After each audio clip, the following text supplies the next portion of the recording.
YouTube channel.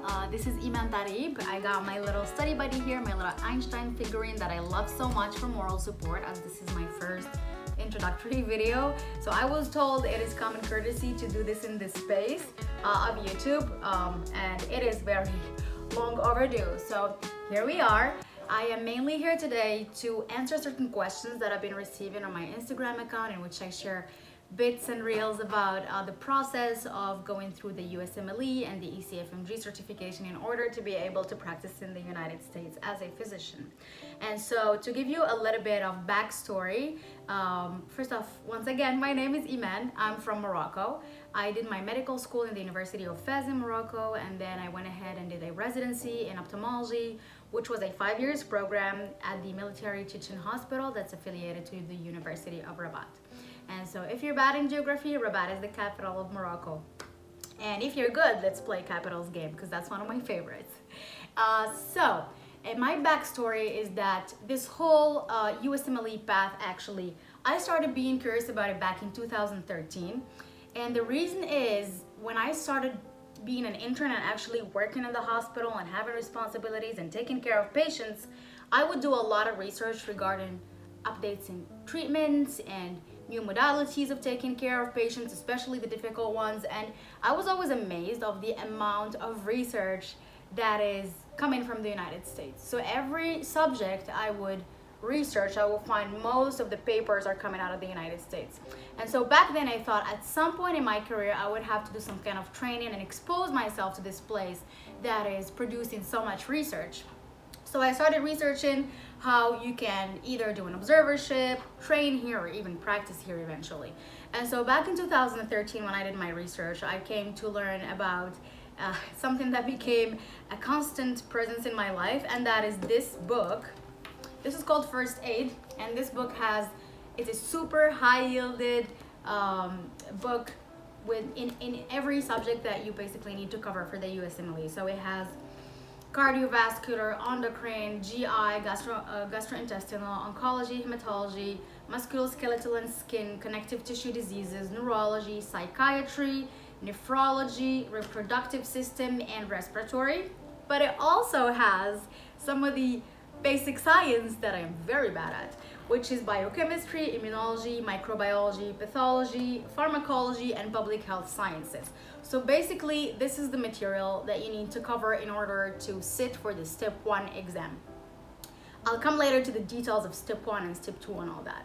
So back in 2013, when I decided to do this, I acquired the book. I got a little collection of books that treat every subject separately with more details and more in depth. It was called the Kaplan collection, something like that. I came to learn Kaplan is also like a company that does tutoring or something like this. I'm in no way sponsored by them or anything, but I just don't have the exact information regarding what they exactly do. But I had a collection of books by the name Kaplan that was treating every subject separately. That was back in 2013. Ordered it online. It came in like 2 or 3 months to Morocco. It was pretty heavy. It cost me a lot. So I decided I was going to be really focusing on studying for the USMLE aside to my internship. And mind you, internship in Morocco lasts for 2 years, and it is super intense. We would be at least on call 3 nights every week, and it was a great time. We learned a lot. It was very challenging, but yeah, I came to realize a couple months in that it was simply impossible to do this in parallel with being an intern. So I put that project on hold, and I finished my internship in 2015. When I graduated and I presented my thesis and I had my MD degree, I started residency in a different city. So I had to move out from where I was living for the 7 years before, and then I went to Rabat and I started residency in ophthalmology. It was so exciting and amazing. So I enjoyed that first year, going through this transition and really enjoying and grasping every moment of it. And so towards the end of this first year, I started thinking about this again. So I started seeing patients and discussing them with my colleagues, and once again, every time I would go looking for literature or for updates and innovative treatments, I would find a big chunk coming from the United States. So I started to think that, yeah, maybe in residency it'll make much more sense to actually try to find some kind of training or observership or exposure at least to the world of research in the United States, especially that is going to cover that one part of medicine that I was really interested in, that I was practically going to be practicing for the rest of my life. That's what I thought back then, that I would never have to go back to anything else in medicine other than ophthalmology. Little did I know. But so back then I decided, okay, time to get that book again, that collection of books. I went back to my parents' place, got all these books, brought them back with me. And so I started studying, and everything was nice and making sense when it comes to systems, but basic science has always been my weak spot. So I started studying for a couple months again, started coloring the book and taking notes and completing every section from research that I would do, either from my own notes of med school or from the Kaplan books. And then I started thinking about doing actually a research fellowship. It started becoming clear to me the different kinds of opportunities that you can find, whether it's in the United States or elsewhere, to learn and expose yourself to how your specialty is being practiced elsewhere. And so I started looking for a fellowship, and I was very keen on finding a research fellowship, even though almost everyone back then was advising me against it. They were like, oh, you're in residency, it should be clinical. If it's not clinical, it's basically you wasting your time out of your residency.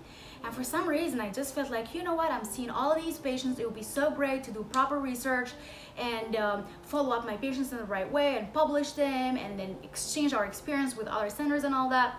And so I thought, you know what, I really think I would need a good basic in research. So I started looking for fellowship. I kept my options very open, but it was mainly focused on research. So it took me 6 to 8 months, I believe, to find a fellowship opportunity, and I was so lucky to find a position in Germany with Dr. Florian Krez. He is a cataract and refractive surgery specialist. He has this big, nice practice in Germany, very well published, very great in research, and he accepted that I would come for 6 months. So sent me a contract with all the details. I had a tough time trying to convince my boss, but he finally accepted, and then I went to do the research fellowship. So the USMLE plan once again was put on hold. So I went to Germany. I had a blast. So everything that I was always curious about, which is see how people are doing research and really learn from them on a daily basis and see how they go from thinking about a study and then putting it in action and actually publishing it. It was just so rewarding. And also following up patients from, you know, in surgery, it's pretty cool to see pre-op and post-op, and then on a long term, the post-op and the effects it has on your patient's health, quality of life, is just so rewarding. It was very exciting. First order was to get myself a clinical investigator degree, which was the first thing that I did when I went to Germany. I did that, got involved in so many studies at once, and it was very rewarding. I loved it. So in the meantime, I made a lot of friends. I loved life in Germany. Everyone was punctual and on time, and that was like the best thing for me, because I'm kind of a time freak and I've always had a hard time with people not being really punctual. And I just had a blast in Germany because everything was sharp to the second. So I love that aspect. But also medicine there was really very advanced compared to what I was used to.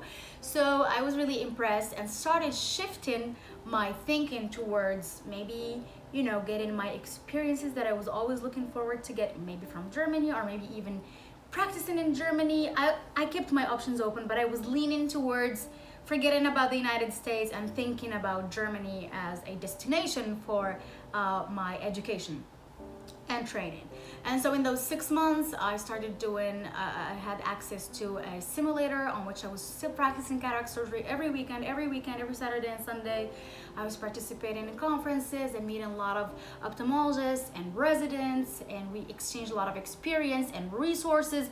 Anyway, it was really a good experience, and I made the best out of it. So going back to Morocco to my residency, I was super excited to apply what I learned in my residency. It was really great to share the experience with the colleagues, and then to start looking forward to finding a path that would get me back there, because the 6 months was not enough. So I really wanted to go back for something clinical this time. So first order when I went back to Morocco was to get myself German classes, because when I went to Germany, I was working in English because it was research. I learned a little bit of daily life German language, which got me through some really tricky situations, but other than that, I was not going to be able to hold a full conversation, especially if it's something in medicine. So first thing I decided was to start the German language lessons. So I started those. It was going pretty well, and I think at some point my instructor was like being MIA and canceling on me for some reason, so I had to switch an instructor twice. But all in all, I kept doing the German classes.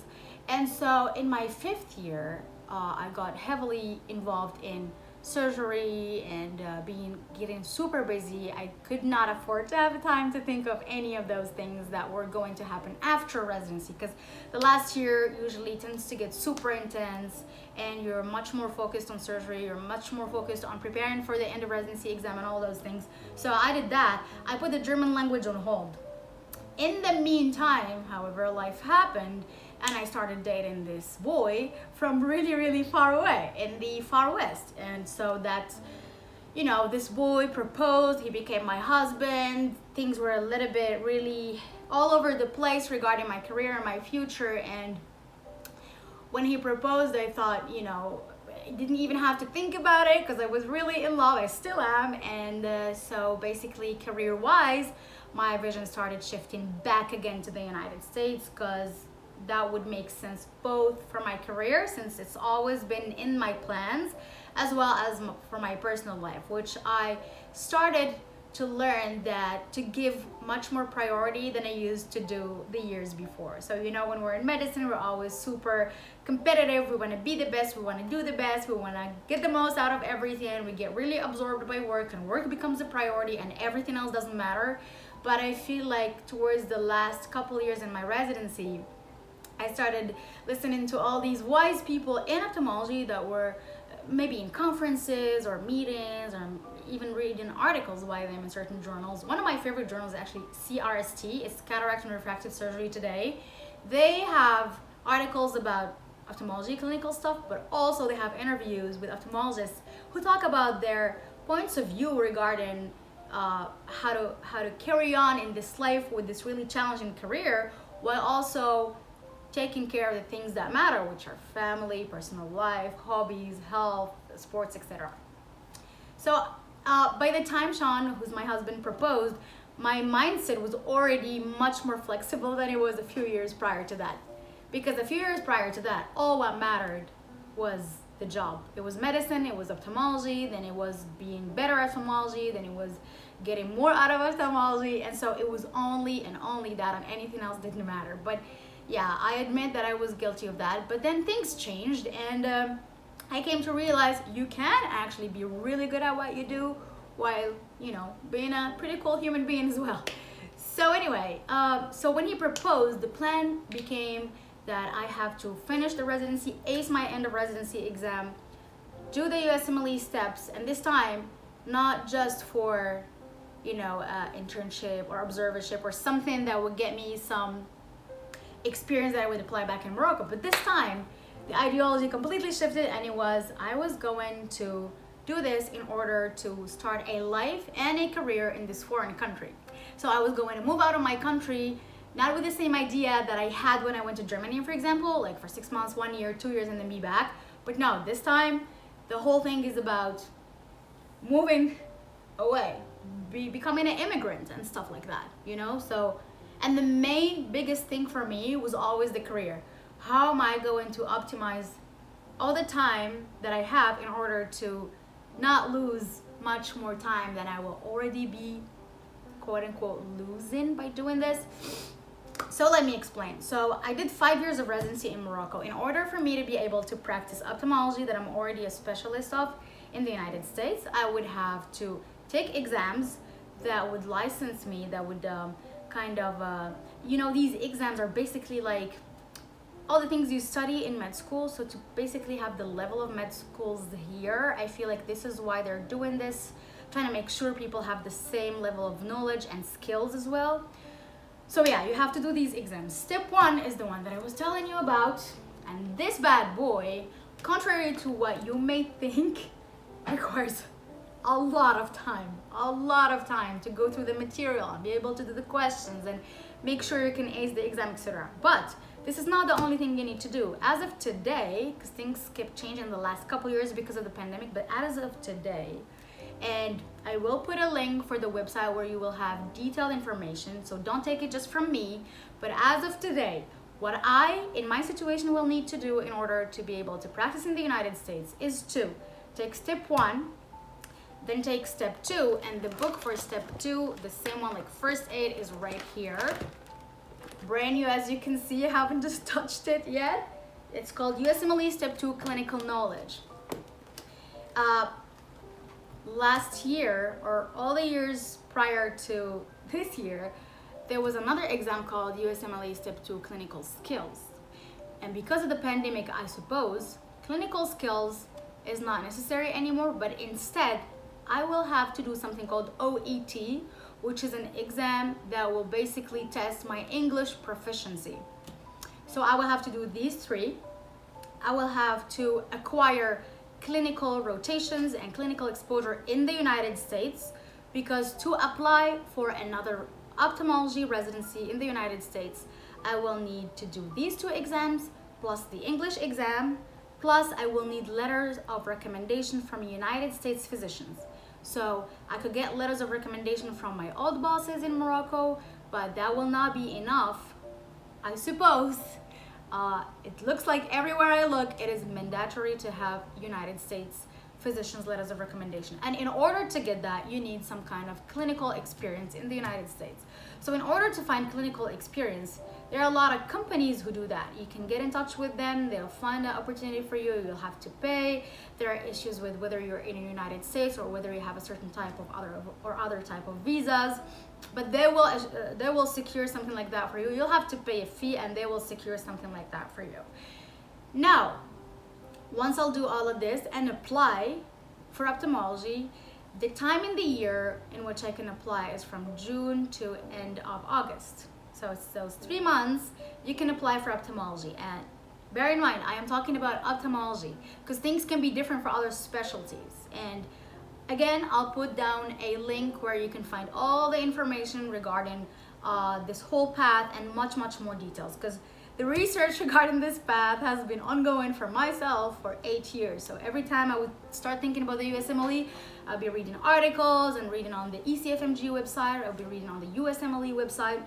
It's just a lot of information, but it's, at the end of the day, you'll grasp it. You'll know what you need to do exactly. But I'm talking about my own experience, and in my case, I'll have to apply between June to September. Once you do this, once you apply through something called SF Match, then you wait for programs to send you invitations for interviews. So when you apply for multiple programs. Especially in my case, as an international medical graduate, I will have to really apply to a lot of programs because the percentage of international medical graduates taken into ophthalmology is so low. I'll have to play every card that I can in order to secure a position. So when I apply to all of these programs, start in September, so the time that I'm recording this video is November 2021. So people who applied last June to August, they're being called for interviews and actually going through interviews as we speak. So this is a period of time in the year where this happens. And then you do the interviews. This year and last year, the interviews have been virtual because of the pandemic, of course. I have no idea how it's going to be next year. But as of this year, it's still virtual. So you do virtual interviews where you talk to the people from the department. They ask you a different bunch of questions, figure out whether what they saw on paper to actually give you a call and call you for an interview matches with whatever they get out of this interview to see if you would be a good match for their programs. And by February, beginning of February, I'm not really sure the date, maybe first, maybe second, but first week of February, people start knowing what programs they matched into. Now, between the interviews and the result of you knowing whether you matched or not, you'll have to submit a list. You'll have to rank the programs that gave you interviews in like a priority manner, and they will do the same for candidates. And then there's some software that comes in and just decides where everyone goes depending on these rankings. And so by February, you'll know where you matched. The programs will know who matched into their residency. And then once you match in February, then the June of that year, you'll start something called internship year, which is in certain places now called transitional year. And then following that year, you'll do 3 years of residency ophthalmology before becoming an ophthalmologist. Once you finish residency, then you'll be able to practice as an ophthalmologist in the United States. There's another thing that people do here for all residencies, and it's called the American Board exams. And if you are board certified, then it's a good thing. I don't have the details, but you have to be board certified apparently. That's what I've been hearing, that's what I've been learning. I'm still in this process, and the more I know, the more I learn about it, I'll be sharing here. I'll be making sure I find the time to share here. But yeah, so you do the 3 years of your residency plus the 1 year of internship. So in my mind, it's 4 years of residency. And then you sit for that exam separately. You decide when you want to take it. Some people take it right after residency. Some people wait for a year or two before they take it. But when you take it, you become a board certified ophthalmologist. And the minute you finish residency, you're actually able to practice. Now, people here can also go for the option of fellowships, which is subspecialty training. So you can decide to do a subspecialty training, a fellowship of a year or two in one of the subspecialties in ophthalmology. For example, a subspecialty would be oculoplastics or pediatric ophthalmology or neuro-ophthalmology or refractive surgery. One of these you may do, and then it depends whether it's going to be a year or two. And this is how you become a subspecialized ophthalmologist. Plus, if you do the board exam, then you become a board certified subspecialized ophthalmologist. So this is the path that I hope to embark on. This is what I am currently working on. Now, my story is that when I moved to the United States in January 2021, I had just passed my exam of end of residency December, so a month prior. I moved here, I decided to start studying immediately and plan to apply for June 2021. In the meantime, life happened. A lot of things kept happening. The transition to the United States was pretty hard. It was cold. I mean, it was snowing. I was coming from Africa. That's the first thing. But the transition was a little bit tricky. Getting back on track with studying was really tricky. Starting by studying these things like the basic science that I hadn't seen in a long time, in at least 8 years, studying biochemistry, immunology, microbiology, and feeling like I have never seen those things before when I actually did in my medical school exactly those things and even more, because the book I was reading from is just high yield. But I had classes of this basic science basically throughout all of my 2 first years of med school. But starting to do this after being in ophthalmology for so long, it was so demotivating. I was feeling stupid all the time. I was making a schedule after the other. I would schedule to study a certain subject for like a week or two. It would take me a month or two. It was just terrible. No plan would go right. I would make a different plan every other week.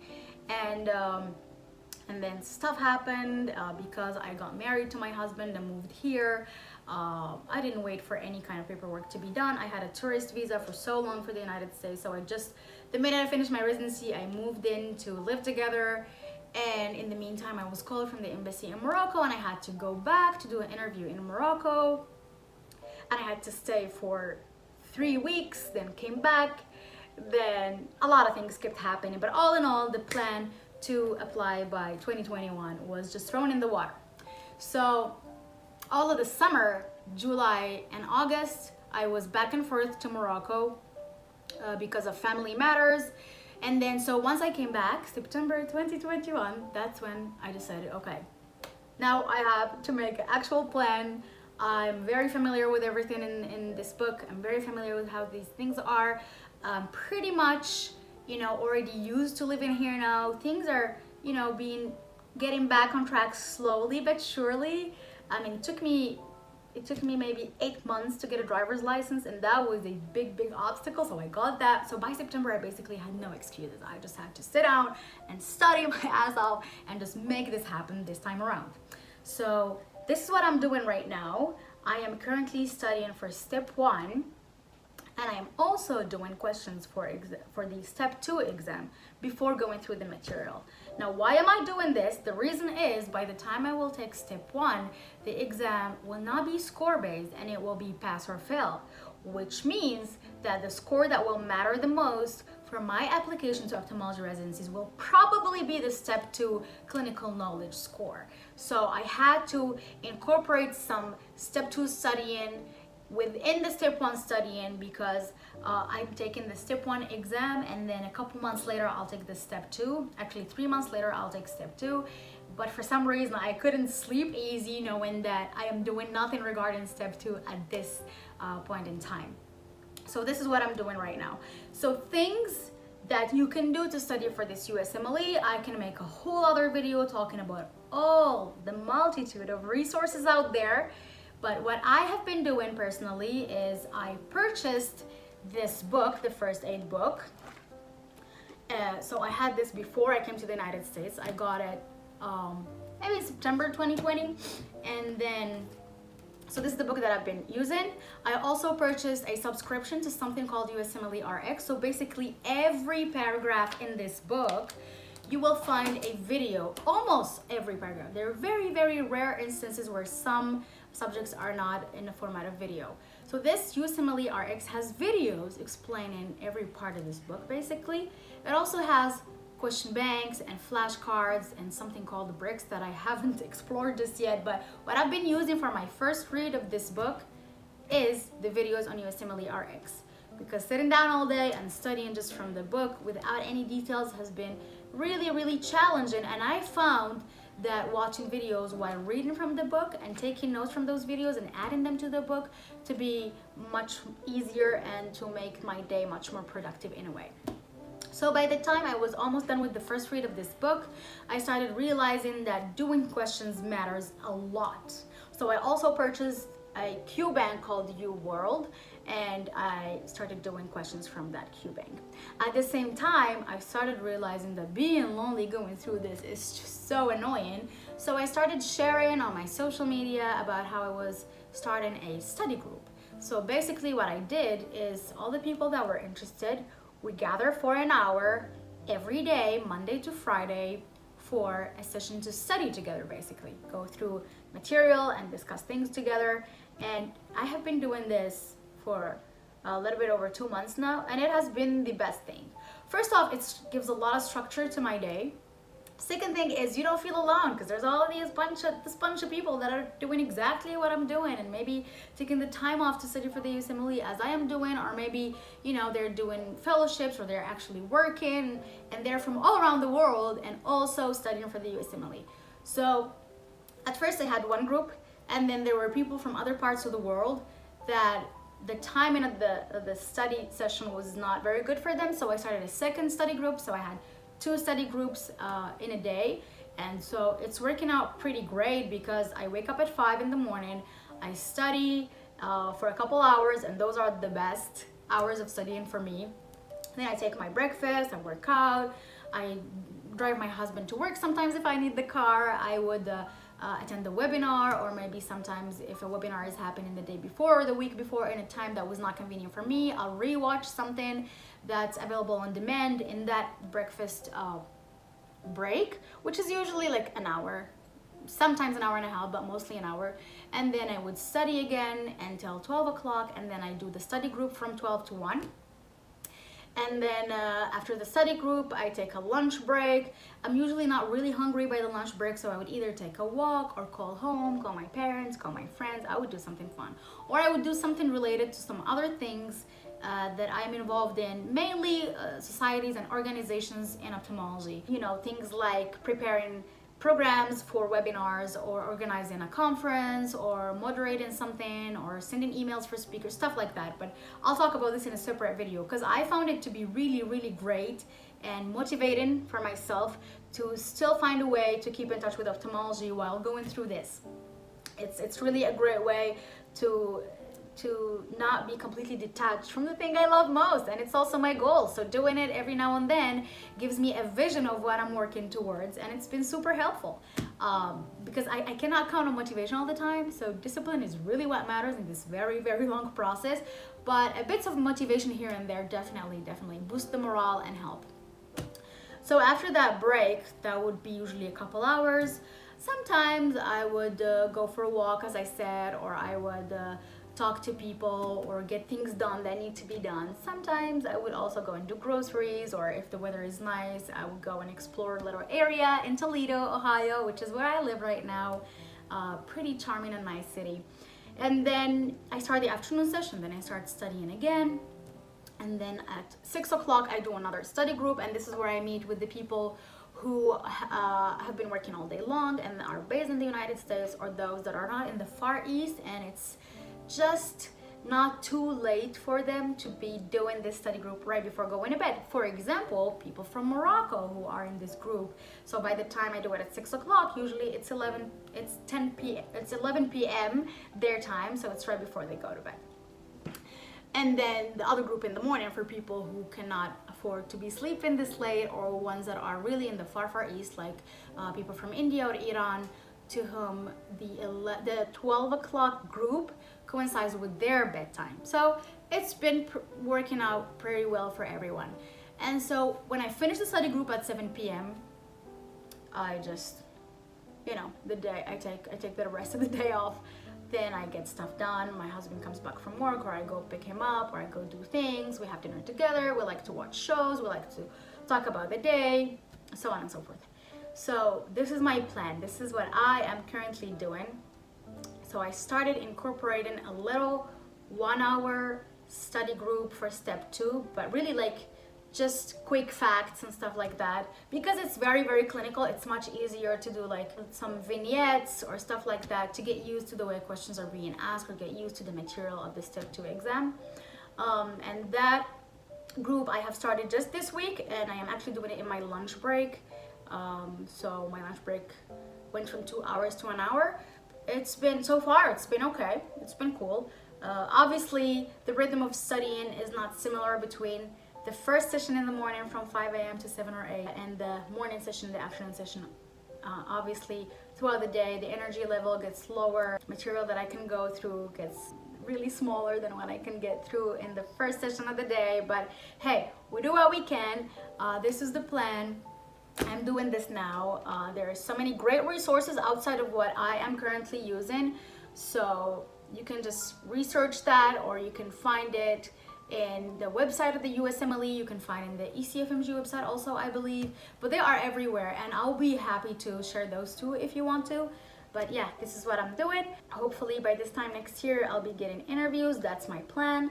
And hopefully all of this will work out, so that instead of taking a couple years of hiatus, I just learned this word, so I really wanted to use it, but I don't think I'm pronouncing it right, so I'll just use a couple years off ophthalmology. Hopefully it won't get any longer than that. Of course, in the meantime, my main concern outside of studying will be to find clinical US rotations that will allow me to have exposure on the US system, as well as hopefully work really well with those people so that they will agree to write me a letter of recommendation if they like my job. And yeah, so this is what's happening. This is the path that I am taking. I am pretty sure there are a lot of people who are going through this as well. I came to learn that the majority of international medical graduates are usually med students, or people who have already graduated med school, and that a smaller pool is people like myself who have already done a residency or a specialist and are going through this. Now, let me tell you, at the beginning of this process, I was feeling horribly lonely, thinking that we were so rare, people like myself who are doing this. But I came to learn, with the power of social media and the internet, I came to learn that actually there is a bunch of us. So if you are going through something similar, you are not alone. Feel free to reach out. What do people do in YouTube? I think they can make comments too. I'm not sure, but feel free to reach out. I'll put email address, I'll put an Instagram account. That's where I'm mostly active, to get in touch. If you want to be part of our study group, if you just want to suggest something else that you would want me to make a video about, I'll be happy to consider that. And yeah, so that was my introduction video and what I am currently going through. I hope you learned a thing or two from this video, even though it was very specific to my process.